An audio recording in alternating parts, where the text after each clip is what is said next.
Mais j'ai vu vos têtes et tout ça là. Et je sais que forcément qu'il y a un âge que je vais prendre pour vous dépasser. Ok? Maintenant, en tant que votre patriote ou combattant de lutte, de révolution togolaise, est-ce que vous croyez que si on laisse Faure Gnassingbé et qu'on revient sur les grands frères direct et qu'on les agresse, on les met dos au mur, est-ce que vous croyez que ça va aller? Mais je vous dis que non, ça ne va pas aller comme ça. Donc, j'ai vu vos panels, vous avez des bonnes idées, vous avez le sang chaud. Prenez le sang chaud là. Ça c'est quelque chose que je vous dis, ça c'est la lutte qui m'autorise à dire ça. Prenez votre sang chaud. Ok? Et ensemble, nous allons utiliser vos sangs chauds. Les grands frères vont utiliser leur sagesse. Même si ce n'est pas sagesse chez vous. Ils vont aussi utiliser quelque chose. Et on va évoluer dans cette révolution. C'est ce que je cherche chez vous. Ok? Parce que cette lutte, elle est dangereuse. La lutte togolaise est dangereuse. On est en face d'un sanguinaire. On a en face de nous quelqu'un qui n'a pas le cœur. That fucking guys don't have heart.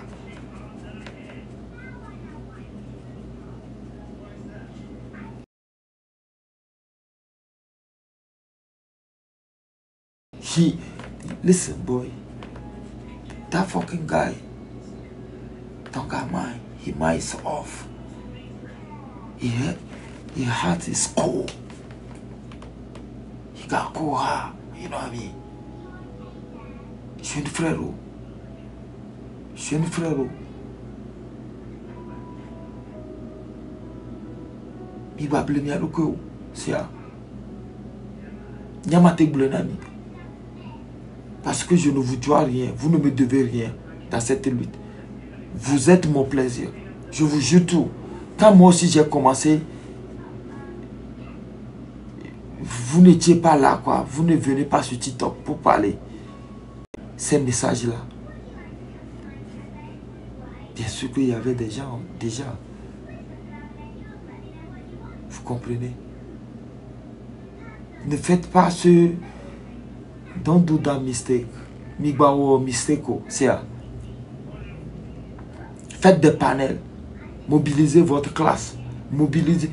Vous ne pouvez que mobiliser votre classe. Il y a une catégorie qui a été mobilisée. Est-ce que vous comprenez? Amodo, les révolutions, il y a certains, ils vont vous écouter, mais ils ne vont pas vous accepter. Le Togolais, il est comme ça. Je ne vais pas donner vos noms. Parce que mon objectif, ce n'est pas de traîner la lutte vers un côté où ça va être trop long. Non, non, non, non. Je veux finir ça vite. Et puis commencer autre chose dans ma vie. Jeune frérot, me laissez comme ça. Et jeune sœur, canalisez votre force. Restez dans votre coin. Ne cherchez pas les autres.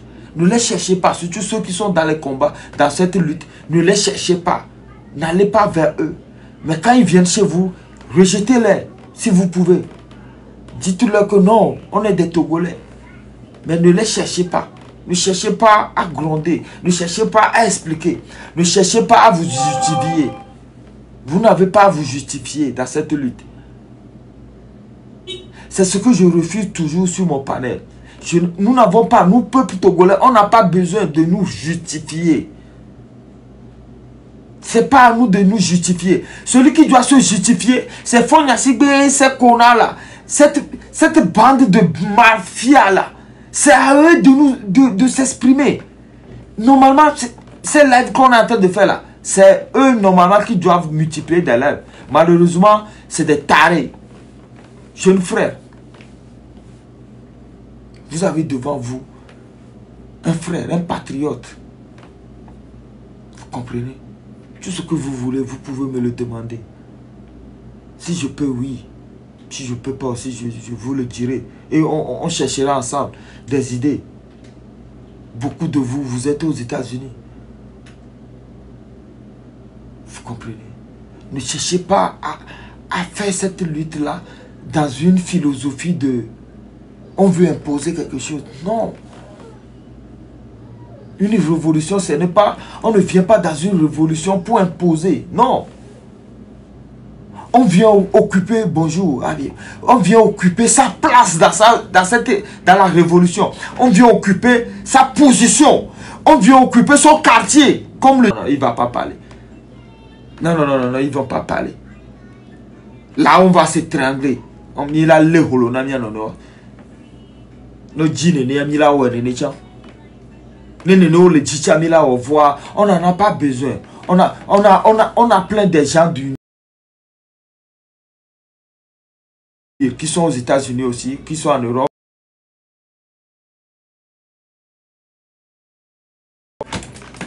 Voilà, c'est ma batterie. On a plein de jeunes Togolais, hein, de jeunes Togolais. Aussi vaillants comme nous, qui sont en Europe, qui sont aux États-Unis, qui sont aussi prêts. Je pense qu'ils sont prêts. Parce que nous sommes le peuple. Qui sont aussi prêts à nous faire la peau. De la façon, nous aussi, on va leur faire leur fête. C'est pour ça que je ne veux pas que ces jeunes-là, ces jeunes conscients-là de la lutte, hein, dévient leur lutte. C'est pour ça plutôt.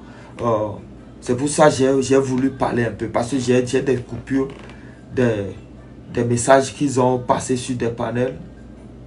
Moi, ça ne me touche pas. Sérieusement, je vous le dis. Regardez ma tête, ça ne me touche pas. C'est ce que je refusais sur mon panel pour que ça n'arrive pas. Vous comprenez? Parce que dans une révolution, quand l'adrénaline de la révolution te prend, ben ça devient autre chose. Ça m'arrive aussi. Donc moi je les comprends. Yeah, Eric, what's up? Moi je les comprends. Moi je les comprends. C'est pour ça que je dois leur parler. Au lieu de les attaquer, je vais leur parler. Parce que peut-être que je comprends leur... je les comprends peut-être. Pas que je dis que je suis d'accord avec leur manière de faire les choses. Hein, non. Je ne suis pas d'accord avec eux. Moi, sur mon panel, je n'ai jamais tapé sur la marraine. Appelez-la, taguer la marraine. Je n'ai jamais tapé sur Kodjo. Oui, Kodjo a voulu faire son truc là. Je lui ai dit de stopper ça. C'est tout. Je n'ai jamais tapé sur Marc. Je n'ai jamais tapé sur la légende. Je n'ai jamais tapé sur les agas et tout ça. Mais quand ils déconnent, les blogueurs, parce que je les ai vus venir. Quand ils déconnent, moi je dis ça sur mon panel. Et quand ils viennent, je demande au panel de les applaudir. C'est tout ce que nous on fait ici. Parce que cette lutte-là nous dépasse nous tous. La preuve aujourd'hui, il y a des jeunes qui ouvrent des panels. Ils parlent de la lutte. Quand nous on dormait ou quand nous on se repose aujourd'hui. Moi, spécialement, et sérieusement, moi, ça me fait plaisir qu'il y a ce lot-là qui est encore sorti. Et c'est le boulot que moi j'ai. Donc, sur la longue, c'est l'objectif. C'est une guerre d'attrition. Parce que c'est comme ça qu'on peut arriver. Mais leur façon de faire, moi, je vais le dire sur mon panel vite fait. Hein, 2 secondes encore. Si ceux qui veulent monter pour qu'on discute les actualités, il y a Fania à discuter. Bon, on a discuté Kara hier. Il y a Fania à discuter. Il y a des choses à discuter. Il y a des informations qu'on va se donner. Ceux qui ont des plans sur le terrain. Ouais, Benz, faites des demandes, ok? Faites des demandes. Donc, miato partenaire, regardez-moi, c'est moi qui vous parle. Et Miba Lita soy côté on sia. Fonya sigare, tagwa gbegbleto misia. Fonya sigare, tagwa gbegbleto sia. Mima o lutare, mia o lutare, mia sono 10 partenaires. Misia. partenaire au Milano dit à son lutte. Milano dit, la politique, vous et moi, comme vous le dites, bon, peut-être vous êtes des politiciens. Moi, je ne suis pas politicien. Mais dans la vie, pour évoluer dans la vie, il faut chercher des partenaires. Il faut toujours chercher des partenaires. Hein? Hein? Et surtout dans notre lutte là, c'est les partenariats qu'on a besoin. Hein? Les partenaires, non? Donc, je pense que j'ai parlé. Ne mim se ne gomoa mirawa te va menye kudo élément kwata ne mim se ne gomoa. Vous pouvez venir, ok? Merci beaucoup à vous quand même. Merci pour l'effort que vous mettez dans. On y va. Ouais, bonjour. Ouais, bonjour là. Ouais, les fois. Il faut un le Google m'a dit sur photo une commission d'arrivée bon. Hein? Même à toi, dit sur photo que mis d'aller écran dia. Que bon. Il y a que jo quoi. Togo Tonya. Le Togo vanya, il y a un jour le Togo vivia on m'a dit. Que va ici Malissa et je vais aller Bénin actuellement. Le Bénin va on y a que jo le Togo. Alors. Nyabolo Machia. Aha. Masha me ayo wu de bi o. Ogbe nyabolo Masha po wu de bi a. Kudo amebo o ba wu de bi bo cha. Ok. Bo cha me photo le mjama no soba. Nke ko gba na nyi pofo yo. Ok, et sans que comme les grand frère Raoul Obé live mais il me le noir, il est bidi. O nyemu no Raoul me live me ko. Petit frère, y a peu frère ni. Nyemu yi Raoul live me ko. Ni ato le gomme ami Glonel 1080. Mi pomme le Raoul me live me ko. A peu frère ni nyankema. Mi baba panel di live me ko ade. Mi ajibe mi agbon nya kwa mi aflate ami kele wala. Ya poponye. Jamais. Comment? Nyemu yi ko. Bonjour. Dans les pieds entiers, maman no binu bébé, mui Raoul Bo, que le coup mi c'est rien, mais ba bidjou. Sinon on le live de me quoi. Il me le bidji. Donc une attiré nya, yenebe mais que pour les live à me quoi. Donc encore bon mieux jeune que les va fifia. Mieux mi besoin à Messi Bémion n'est quoi, me comprendre qu'il a été soutenu. Ok. Là, c'est pour le goût de la gloire. Ah, donc à mon peut-être Corolet. Ah, il le gloire peut-être chez Corolet une fois. Oui, effectivement.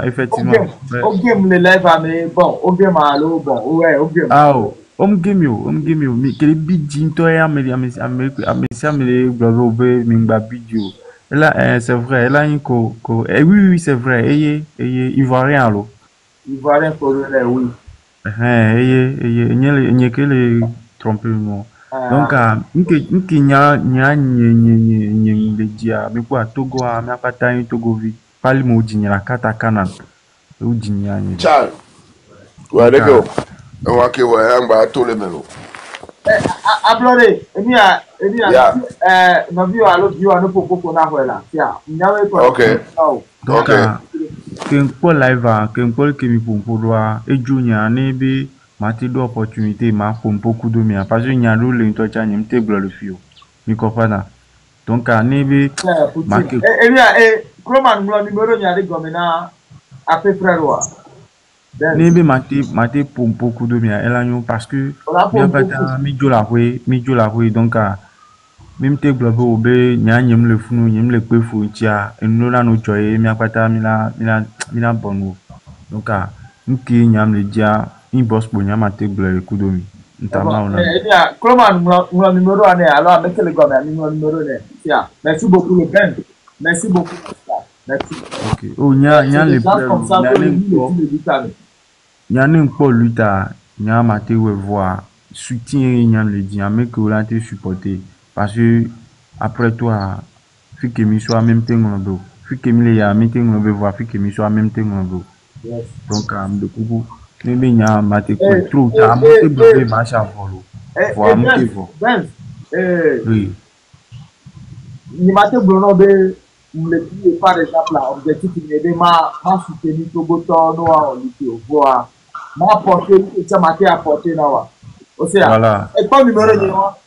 Ma blé dia, on te on a les qui mi fonctionner dans le pied. Ma mi fonctionner dans le pied. Bien toi Klomane wa nyapata kwa sakobe panel ya nyapata kwa nemble d'accord uzerika ola ba dia ola be ya ema ya glele ke ola kwa mi la de fuku no tia ben yo mi le position mentor quoi C'est ça parce que ni le we kaka am running ni ya we ni pratiquement 2 ans ya le panel ya nya le bidia nya le bidia fogan nya le bidia Togo nyam julu Togo et d'Ivoire kaka va do gba nyam le reconnaissant be niveau que Togo qui sent Benin to cham te va déminer voit be fifia Benin va dépasser Togo le non pata on a dit à faible nya sibe pour le wonene non c'est ça nous dire la wo bébé bio le wo nyanga ele po nyanga le wo bébé bio ele wo amede ki le jare donc ni grand mi ba ni ya oto ya kwa ni ya ni edoare ni la po nu nya to la ba ko mo ko la be mi ba bo ma ko la be ni Togo bi la be ti Benin ya ma no Togo ma be ti Benin ben na mo Togo ya ma ti be ti Benin c'est ça moi quand je vivais au Togo hein moi je ne pouvais pas aller vivre au Benin Foga j'ai quitté le Togo peut-être je peux aller au Ghana OK peut-être je peux avoir un projet dans le Sahel. Mais Benin, merci, donc, c'est ce que moi c'est à nous de réunir notre force. Hein? Ça, tu es proche du pays. Donc, ensemble, là, comme tu l'as dit, on va se tuer, ok? C'est la vie en temps. Parce que si me bé 100% les toi-même, ne peut me fonctionner. Bien, c'est abordé. On va écouter les autres. Ouais. Oui, Emma, bonjour. Bonjour, Ablodé. D'accord. Mais je suis bien en vivant là, tu vois, me va y voir Koudoni Kobu, papa Togolo, n'y a pas de donko. Oh, pas Togolo. Regardez pour monter matin avec ma de courage, non quoi, parce que nous sommes pas dans nous couleurs, on a vrai, on sait comment vrai, Amérique peut pas influencer, parce que faut les luttes à mes sous-bords. Amérique peut pas influencer, nous qui appelons bon autour dans la radio là, nous avons les luttes, parce que les luttes, elle est trop très spirituelle. Amérique les dit bien nous influencer à moi et doit blâmer nous sommes que ma au son de lutte, on les tire à moi et nous sommes donc il y a un matin à même à encourager parce que il y a que y a me fier non me s'intéresser tout go venir il y a comme une gestion dans sa Afrique on sait comment parce que meeting bento yo merci non on leur doit agbo le caménon ayant appris na monsieur ame vas-y direct ma da appris na monsieur ame nous kimile wa kwa kimile wa maula domiaji ya wala eji nyento anyom jim nyem le akwe wo jim da akwe o nyenno nyem baba no akwe po comprend nous kenti nyem ba no akwe po ne mva akwe agado me ne nkwa mo le ko le duaya do ya puta pona mo umana na isona podoso todo de la ji adono na wa ware e venanti yesugo les vieux là bas bobo les boulevard dit Kobe la nani yakpo yeme ville ya les vieux là bas bobo omdo 10 ans omdo nuya comme nya grand gueule mu nya ta minye muku muku etinya nane togo mtu anya foni aboko le gbe ma ba mi la vérifier fo ne lemra nimda ko dem de ba ole funo mbayo dem de ba ole karao na ba yi kara ti je ma ba yi pia ka le pour la be obe e ma ole zu amo ko me ke nyam le zu enu le kembe togo to wa mi edola no miasi mi tutu kwa mi to no ne mi to ari mi la nya nu kele jole dubu me mi to no nya nya kele fifia o jindo dubu me no funu si odo ti e kele fifia nya ngba le do amobo o gba poto le tu fe na kaka ba na egbe Donc kenti o jino tuame. Wetri kwa mkona feye mkona ga. Jokal. O le zumbe o verso vidéo ni be mule fa bi bo le togo vignon o le vignon. Donc am le fa bi o to kwa vidéo e bon. So so o be live ye mko ru ga nyam to le ko o zo. Ko mo to le fa bi na ma. Nyam to le ko. Nyati ke mule présentement. Même do âge de bien. Bon, ma il me fait pour on a tout fait là. Même dans nos âges bah où c'est des 60 ans les 70 ça école après les que centre les que mano funulo que ne on va va bon yo tocha nyama suivre les live kaka majolo togolais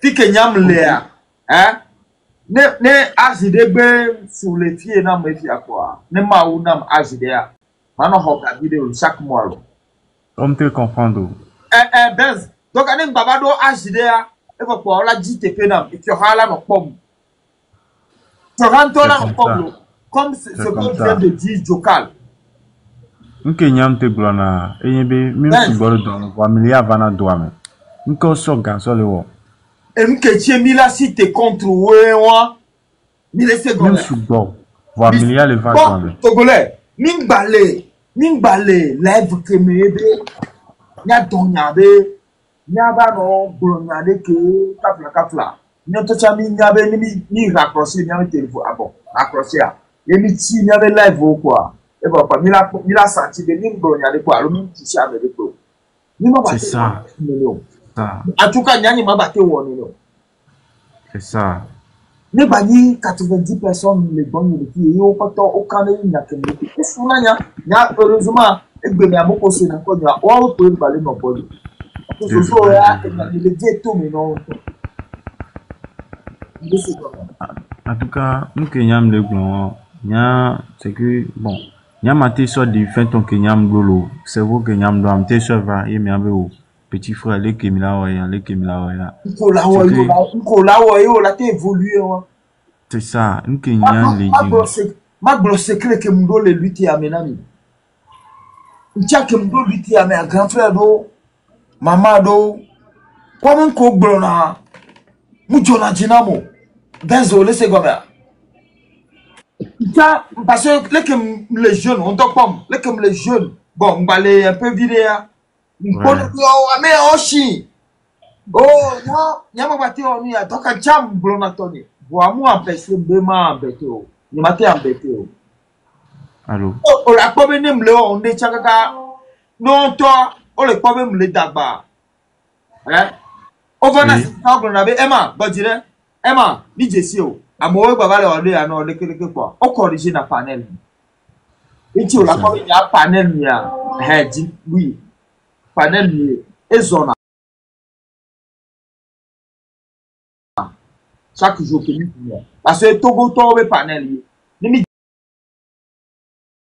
jago mi de na kuku na mi combattant quoi parti adversaire mi faut pointer to dare c'est comme ça il a été bon nke wana nkuna nya bon ya mi pona c'est vrai que film ni en réalité au voir nke mi pona américain view amelo risqué na ya yin popo de capel et Togo amu quoi au pobe on les d'accord non c'est moi que nous y nya no viko o le America o don c'est moi constitution est nana mi c'est moi facile facile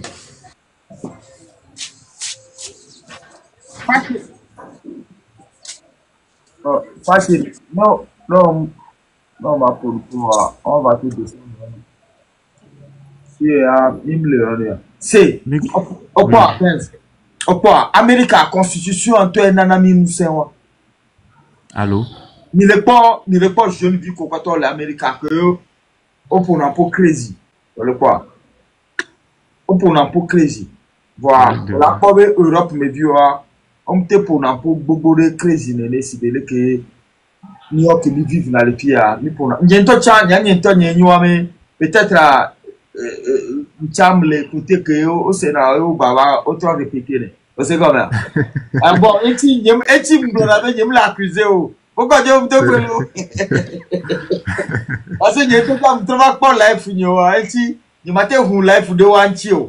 C'est que Benz c'est comme. Bon, ni pas na crazy. Ni pas na crazy, OK? Ni pas na crazy. Menale, Voir on me crazy qu'on le parle. Hein? On me crazy qu'on le parle. On doit soit crazy à sauver lui tam mais quoi. Côté lui tam quoi. De vrai. Il no so crazy.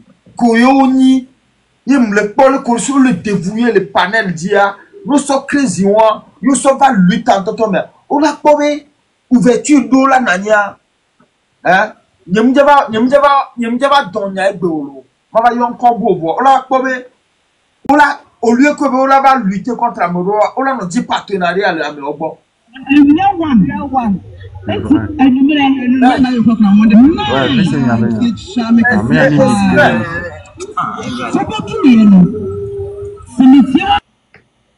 Et en plus ça mais quoi et live que me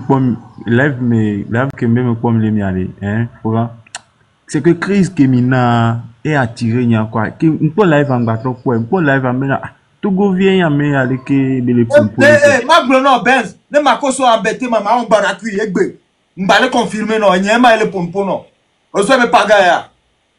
Ne mi be c'est. Ne nyam bati mu live vidie. Yem le globe for ou de dia. Ne ma koso. Mu live vidie le edoko gbo be for nyam menu be mu de dia o ani criminal don nyawa. Ne ya patala se ni kimenko. C'est vrai. De vrai. Et voilà, monsieur. Et voilà, Mounibe, nouvelle challenge Piolo. Et voilà, me les revendiquer côté ni de que ni Togotoa. Parce que Ivoirien, mini. Il sait comme ça. Ouais. Nya Mougo Ivoirien, on le lomé. Que nous lomé à. Ko datu le wagboa, c'est l'eau. Ouais. Ko datu le wagboa, ou wame le wagboa, on va lomé. N'a ni organisé, non. Emma, nous au sport. Nous prenons une terrain, on dit, pour n'avoir que de Togo Star Bio. Parce que terrain d'Odi, les gens, c'est à Togo Star pour n'avoir le tout. C'est comme ça. Ouais, laissez. Togo Mini, n'a Togo, n'a le médi, n'a Mini, donc il y a un qui m'a ployé. Donc, moi, te tenir, non. Parce que nous, on a Africa Tony. Donc, on est mieux, on va les deux problèmes avec Bemia, Togo Tony, les deux problèmes. Il y a au Toucan, Tochano, Ko, Amegreba, au Toucan, non, les Togo, mais, Minya, mais Ivoirien, on va ti Togo, au Toucan, là. Au même moment, Togo, vion, pas fait qu'on l'a m'envoie. Au Toucan, là, Ivoirien, on en est. Benz. Pourquoi? Benz, m'kem le bon ami, peut-être, allez. Histoire de l'année, et tu me le bon ami Benade. Au lieu de que nous allons combattre, nous allons grand frère dans le but à mer. Nous avons dit partenariat le Wagbo. C'est et le cas pour les Nassi et Maglonami. De vrai. C'est les passionnés, il faut bon toi. Ndolo, wasi ola glonami ke, ola guidé mi le but à mer. Et les juges que mi cité. Mi ya cité lo. Mi cité bon, donc je vais le dire. Mi cité. Bon, mi pas au dehors. Je que mi là au dehors. Mi non c'est lo. Je que mi là au dehors. Il n'a pas vraiment facile là. Parce qu'il y a faux gens qui me dominent. Il y a nos soutenir. Il y a faux gens qui me disent. Il y a faux collaboration pour on vous a dassimio. Nyam Jessie on popo. On a dassimio belle. Allô. Ni nyam Togo ko le yovo de ko le global biti ya. Mo wa do me to de pe mja dassimio. Nyanye le glonami. Ni si wo eti mi le wo paga mi le po si bebe leke ni gba wo ni no cool now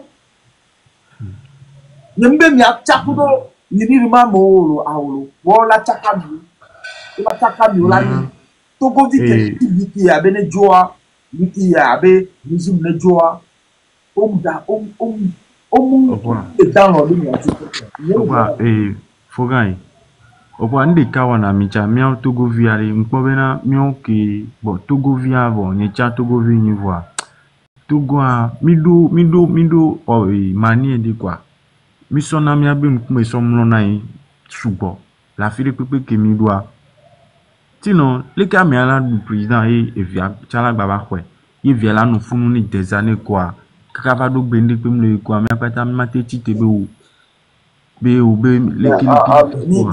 ni ya cité c'est ba e agba bon ni bien c'est papa mi nko papa aussi be ami ga o. Ok. Papa. Bonjour, ami. Bonjour, papa. D'accord, elle est là. Elle est là. Les Kenyans là, elle est là. Eh, monsieur, papa, continue. Eh, monsieur Zozo. Oui. Monsieur Zozo, on demande de nous faire la appliquer. Ça, c'est quoi? Monsieur Zozo. Oui, alors? Ouais, petit mouillot, monsieur Zozo Bleu. Oui, mais Nani, téléphone de l'école. Ok. Ouais, monsieur Zozo. Oui, bonsoir. Bonsoir. Bien, bonjour. Quoi, tu es là pour... C'est quoi ce nom, monsieur Zozo? Tu es là pour supporter fort ou quoi? Donc, c'est mon nom qui vous a dérangé. Hey, quand je... Non, excuse-moi, c'est une capelle, tout le monde monte, je suis là, si je suis monté là, donc c'est le nom là qui vous a dérangé ou bien quoi? Parce que souvent les Zozo, les Togolais les ont nommés les supporters de fort, c'est pour ça.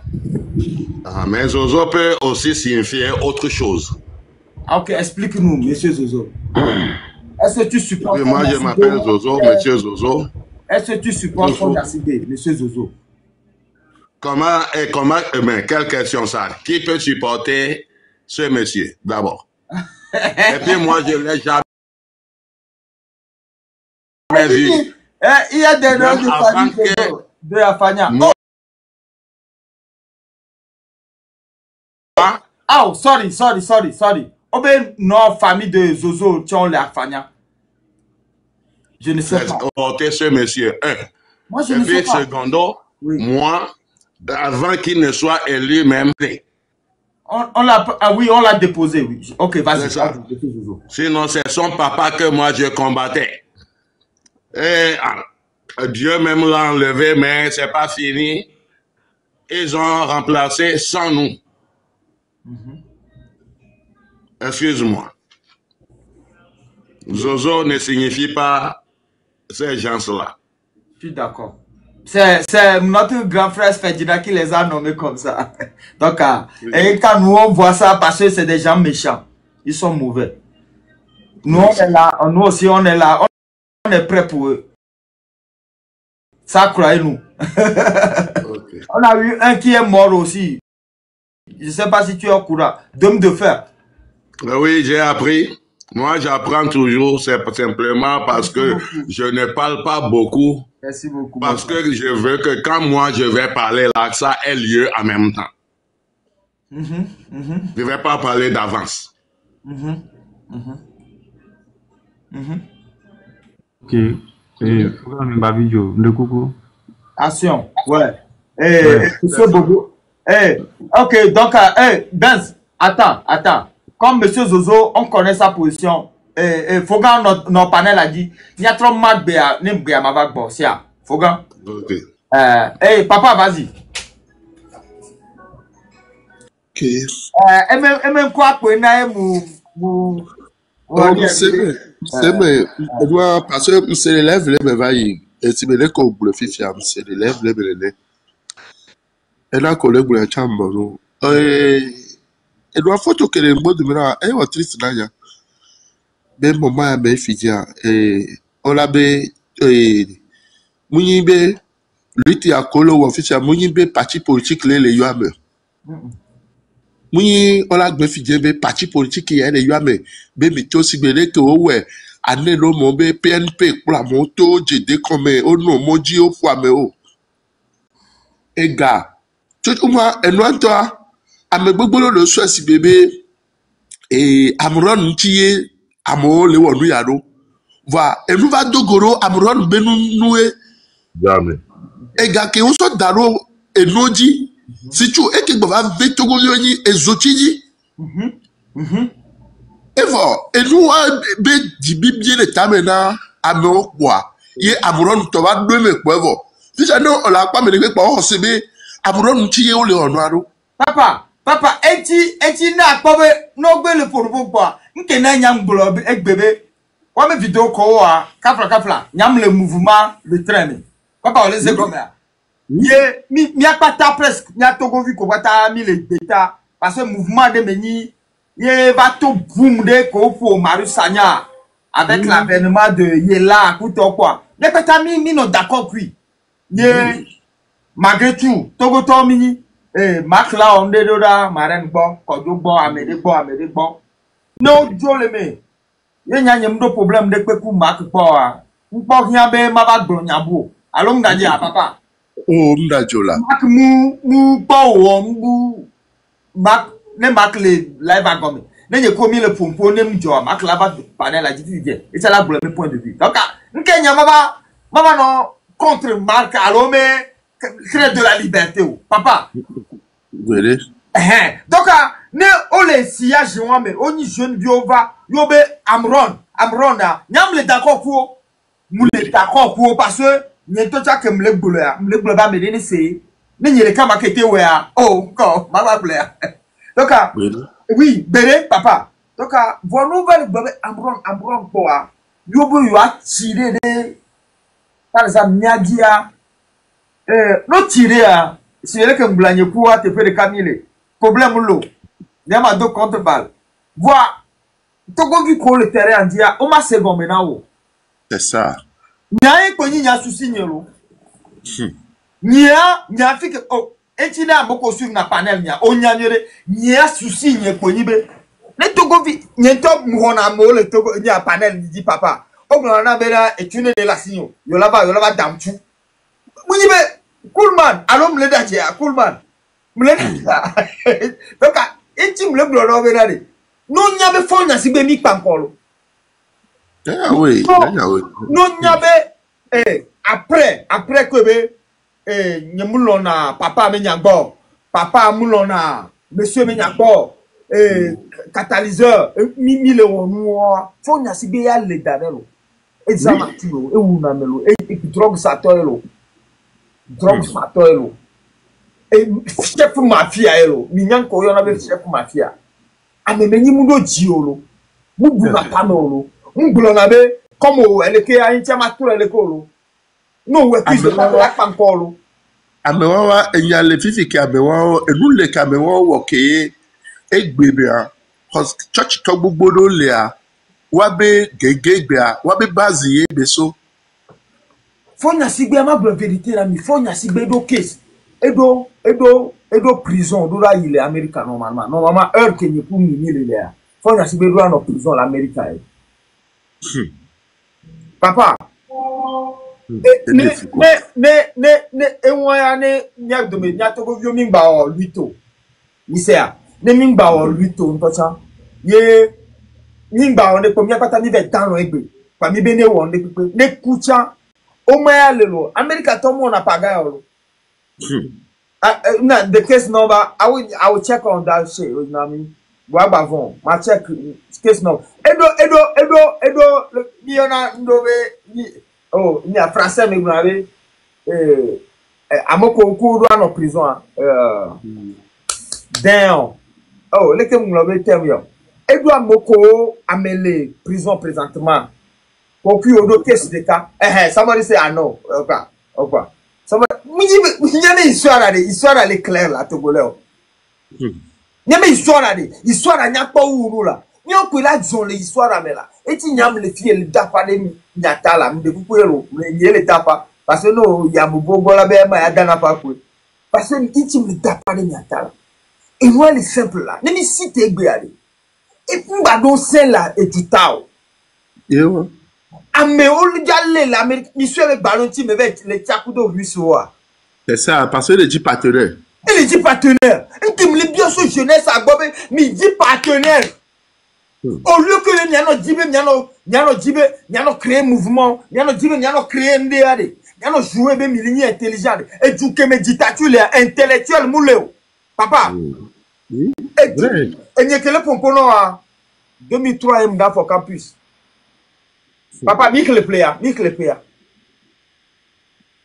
2003 c'est ouais ça fait 2008 17 plus 1 22 ans ouais 22 ans 22 ni n'imba nyanu la n'imba a dit chaque fois la n'imba dit papa a supposé que le monde s'est terminé sur moi 22 ans ok le monde s'est stoppé et m'da for campus on dit pour 22 ans mais quand le dit ni le nyanu la n'imba a dit kabado faire quitter m'le yem fifi ani m'va le blobe to govio ou que ni le dit ni doit pour ni peut be ma blobe bouquet maintenant nous n'y a même côté wa problème elle est libérée on y a qu'il y a problème elle est libérée c'est que enyado nyam c'est les lui qui y a mais on peut be mbobolo le filles on soit caché de bien les filles va bien me ko le fouya et mbobo to kekema elle si bébé nya gbo livre de quoi et nous que bien mi le quoi mais me ko le filles on les quoi je suis d'accord vous êtes d'accord ya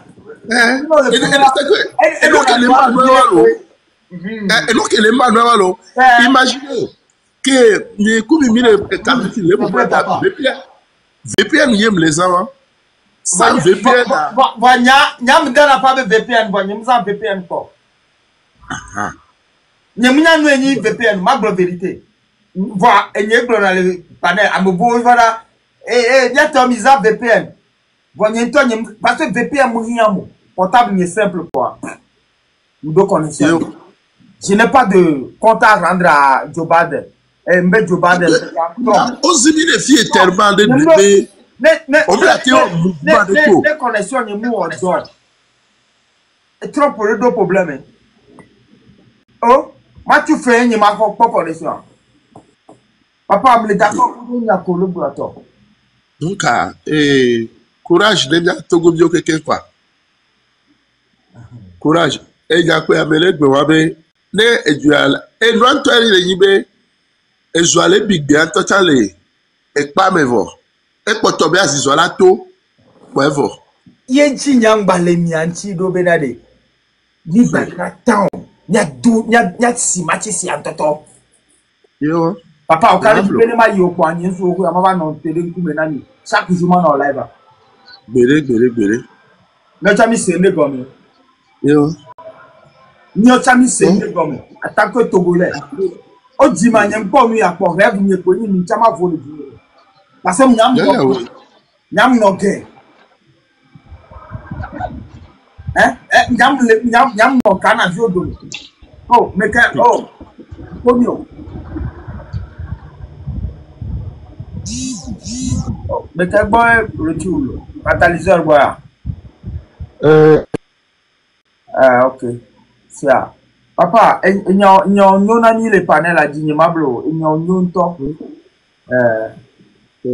bata sibi akwela bikaka va que le funu ni be nyano nyatepe me oui o le ko funu oui et Anthony bébé toi adolo wu mi vo se ima ko kemele tu ma don klena mi o for me ba kemele tu ma don klena mi o togo vioni c'est ça ne fi kemi va le pobe amede do nuya funu le retardé luta yo funu le ba no gbo be o mu so ku yo le gbo nya ya vo idumenya de eso e o la so kwa me ke mo la gbo oh et dumenya o be liberté d'expression ke mbo vo bawada ya ko munya ko ewe anto mi jaba o mbara ko ya bawada le ke me o ku me won si be nu gbaja won enu wa mi jaba vuvu ine o be la se go me be mi to go vi o ko be le pio fu ka ba mi lo fifi ya mi jaba o mbara ku papa ogbogare ba isabe ochuka na ivare wa mo ye ka wa ono e kira vepo so funu Tropicana ye president wa ba me gbogbo lo gba le funu e oba nkem le gbono ya plus de 10 ans nyam le gboro no yi funu le la ke o mle chu Khofetio, et Zocha le fond fatal là, et si le fond les et si souvent bon parce que non Joe le fond il a fouta justement ouais ivoirien ouais non n'a pas fouta dans le temps non mais combien étiez nous à faire vraiment la fête les week-ends dans le temps et comme là si on et on n'a pas de vie de Charlie et sur la tête de nos plages combien étiez nous quand on était à Lomé pour aller à la plage donc on volait Lomé ils étaient libres on balait là et donc quand on était au pays et donc il y a tous les affaires de mes poids ivoiriens là-bas nous glober et contre lui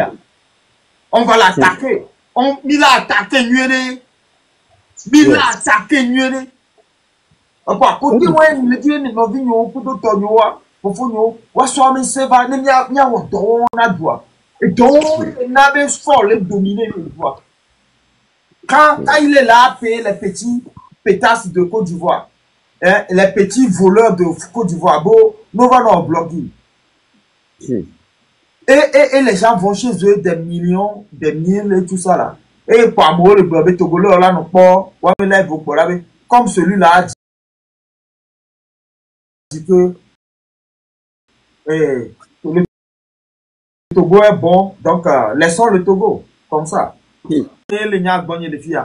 que j'ai à dire, je vais dire ça jusqu'au jour. Et heureusement, aujourd'hui, des fois, j'ai plus de 2000 aussi sur ce panel.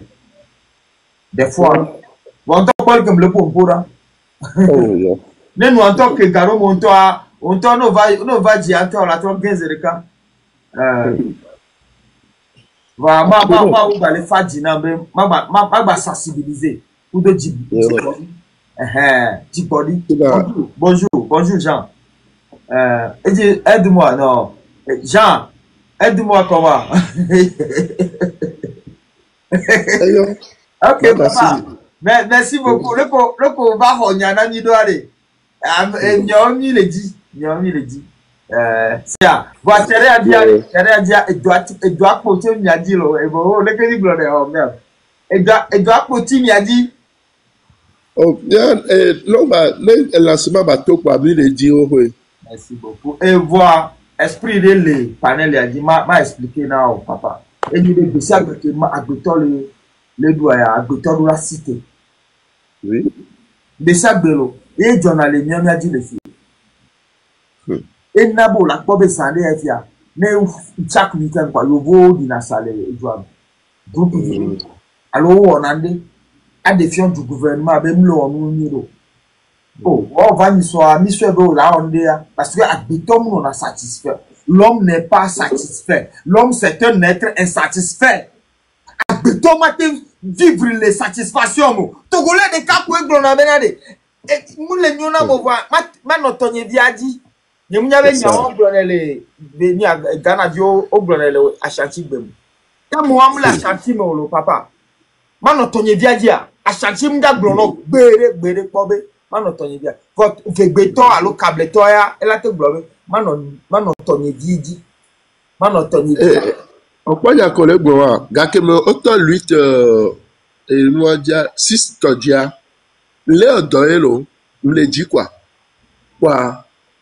Dame le odo le eji ba le kenya le vote vous nyo bigbalo togolais de capwe vegbe de capwe glona nyawo le kenya le gobe ya eye ado mo ya ba nuama ya le kema omura jolo nto chukara ji kwire funa ameke tota mbala odona eto ba le po ka ben ke le ba be yo sa fe ji kwa e luka mo le funa de ne nwa de la tore joa me ya be eju anyo la joa au que Bella soutient les vieux wa ebe le gbe no fun no gbe wuwo kwa no wuwa wa be hun la itaji ne ye so le gbro ne ye be ejaba ni yekude be tukara le funu amojo wa le pe mi gbo ye me yo leyin be ke ya yo mba fi ye wa be le jam jo le gbo le fi ja fi kem le ye wa be ye le ya ko be zere ko le ya ya am le funu so ja be o so e mo ba le yi o po mi lo ya que Dieu le font zéro qu'un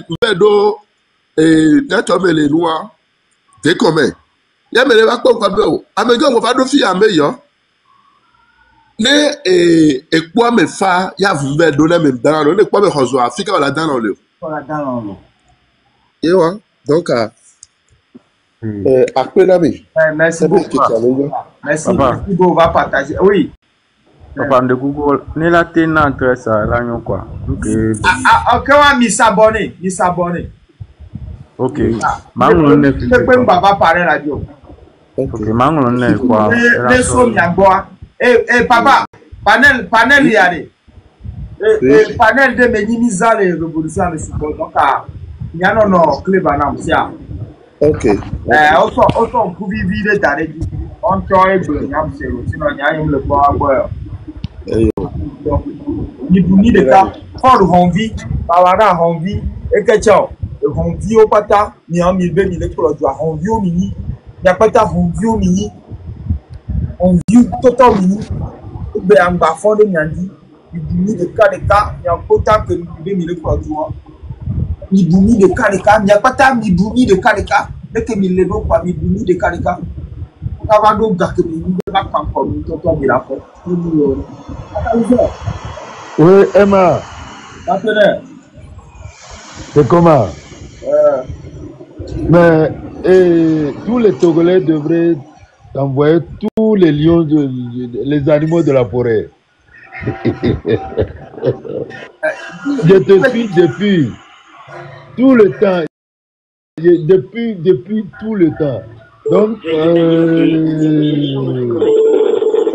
Emma fort, tout le temps. Hey, je suis passé juste pour te dire, tu nous manques, je ne vais pas appeler ton nom, mais il y a longtemps, je t'ai vu, et tu nous manques. Et si je veux te voir, je te suis sur le panel. Je sais que tu as reconnu ma voix très fort pour ton pays. Si mon pays devient Togo, je serai Emma de Togo. Et à toi. Hey, catalyseur. Oui. T'inquiète, ok. Je sais que tu as reconnu c'est qui. Ah, je sais. Voilà. Et on se connaît ici aux États-Unis et on est ensemble. Et je vais te dire force à toi. Et tu es Ibrahim Traoré que l'Afrique est en train de prôner et reste très fort. Je sais que tu es quelqu'un de conviction et tu as toujours lutté pour ton entourage et tu ne laisses rien pour quelqu'un qui va dénigrer un pays ou quelque chose. Donc, pose à toi et on est ensemble. Merci beaucoup, partenaire. Ouais, on est ensemble. Ça fait vraiment plaisir. Je te jure. Tu as fini de parler, les gens vont croire que je suis quelqu'un. Non, tu es quelqu'un, au nom de Dieu. Tu es plus que quelqu'un. Ici, en Amérique, je t'ai rencontré, on s'est vu, on est toujours ensemble. Je te dis, sois très, très, très fort. Et je sais que c'est pour la dignité de l'Afrique. Et tant que la dictature et le pouvoir sera en train de fermer les yeux, le sort des Africains sur lui. Et sois très très fort. D'accord? Et pose à toi, on est ensemble. Toi-même tu connais, je vais me reposer un peu. Et fais-moi des hommes. Bye bye. Repose-toi. Ça fait plaisir. Ouais. Sois très très fort. Quand j'ai vu ton panel, chaque fois je te suis, mais j'ai dit aujourd'hui je vais quand même monter et de façon anonyme. Et tu vois même, c'est pas mon nom, et donc. Oui, c'est pour ça que je suis étonné que catalyseur. On te connaît, soit très très fort en fait. Bye bye. Bye. Merci beaucoup. Merci. Ouais, on est ensemble. Merci beaucoup. Ouais, fais-moi descendre. Ça, c'est la première fois, je sais. Je vais t'aider. Je vais t'aider à tomber doucement. Ça, franchement, c'est un terrain avec qui. Merci beaucoup. Vas-y, Sam, je faire. Sam. Oh. Ou bien Sylvia. Ah, ok. Sam. Sam, c'est Twitter. Ah, ok. Les autres, je crois que... Bon, Oui, oui, à Ben. mon gloire, c'est intéressant en fait. C'est intéressant. Donc, il y a Madou Kamena, mais on a mis des boss. Catalyseur. Ça fait plaisir de voir des frères, des vrais frères qui montent maintenant sur le panel pour dire au monde qu'ils sont avec moi. Ça m'a touché, sérieusement, ça m'a touché. Même si je ne m'attendais pas à t'écouter, c'est grand chose. Merci à toi. Vas-y, bien. Pourquoi vous êtes direct, loyal, et quoi. Donc, midi, il y a des questions de faire 100 personnes. Donc, on est comme battre d'eau pour dire mais donc, les médias, c'est la paix, l'évolution du pays, c'est tout. Donc, les médias, donc, à mieux, on met que les reconnaissants, mais à tes noms, avec mes bébés, bien supporté, mais que l'année, puis que la faut, la faut. À mon coup, les méfaux. Donc, à même battre, bende. Donc, même battre, bende. Donc, il y a les gens, courage pour y avoir un enlevé. Benz, il faut t'abonner à Catalysateur. Abonnez-vous à Catalysateur. C'est un vrai frère, pas. Qui est avec moi, ok? Abonnez-vous à lui, ok? Donnez-lui la force. Et un jour. Oui, bonjour. Bonjour. Yahweh le Dodje. Leko, nous sommes deux. Un jour. Nous sommes là. Fofo, ngede kame non décagné ya. Ben ma bio question de. Nyabe on a dokudo M66 Bamoual. Omle wa mereko mele on a dokudo. Nyabe senye nyebe enu yomi wo ni chova ikakakpo kaflan. Des vieux dans les mers quoi et chinene bah et voyons ina mi le globe wadwa na do so ha Africa me le si bebe you vous donner non oponu wa ke mi de toi mais you vous boya elle a marché Africa de oh là hey un jour, trop de noix gomme. Mbere. Nous que mi de tout abe wadwa gbana do so ha. Ne you vo. Be ne yo système de nyem 66 tole do ani be wa plenu o magana tikio e wa boycotter endo kudu tole do amea. Enu wa nenye you vo boya la marché vole mi Africa mja marché. Un jour. Ma de côté à Gomeno. Le pomme le fia. Oui. Coach Mounile et Tanya. Coach, Yemuni. Et Amoro Ponando. Du Coro Ponando. Osok Ponam. Telo un jour. De dernier oui, me laisse. Voilà, ne ma ouira me on. Ma ouira mlo. Munibe msenyo. Voilà. Parce que EBA mva ma to nyao na Togovio. Peut-être ane nyao nyemunyo a mi la te va corriger. Na live que toi me djeva que ouais bewa. Et qui aime que les blonds no vie jeune vie ko l'Amérique a kuto. Ko le tiri moi pour dia. Que djeva ma blonobe on ba wene no. Que djeva maintenant, je me exigé non. Parce que tu colles les dit les bonnes. Je commis le TP de quelqu'un m'a son you bon. Vivian. Voir que Dieu m'a glono no opléo.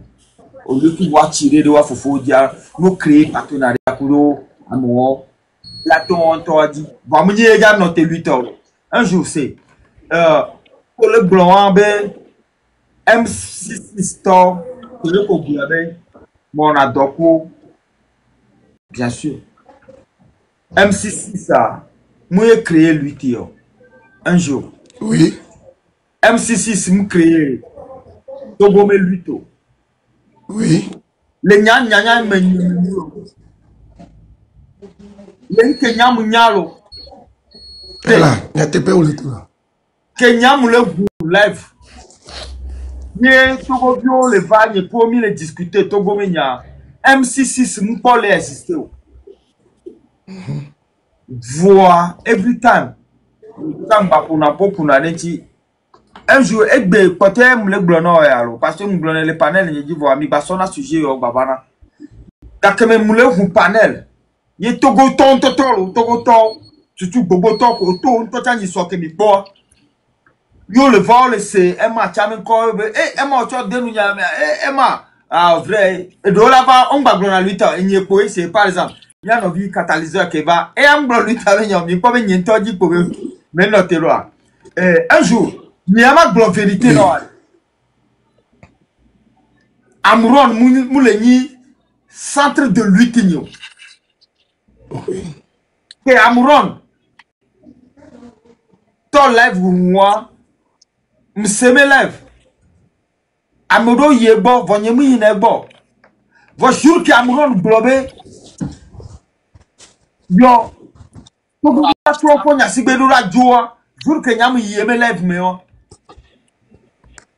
un jour c'est le jour que mu yie bo zerka nke mblone zerka ma blono mto don kuji mu enregistrer live moi mblone be so que me prend benedo souci a nenya be ema e chaton blona be ne do problème peut être nyama ba ma be lui tamba ko mba noter c'est déjà que discussion que dans depuis demain to go vi o miniro oui amrona le premier amsui c'est ça le premier amsui et le cibe après partenaire ni le luthier puis mais MC6 proposé ndenania maintenant va sujet à toi maintenant il y a position donc bon la soit sujet on va panel ni dit parce que nem gain on fait bien be même le dit sujet on am bobodo le ola baba be Emma obleula Emma oblewa c'est amenya ne MC6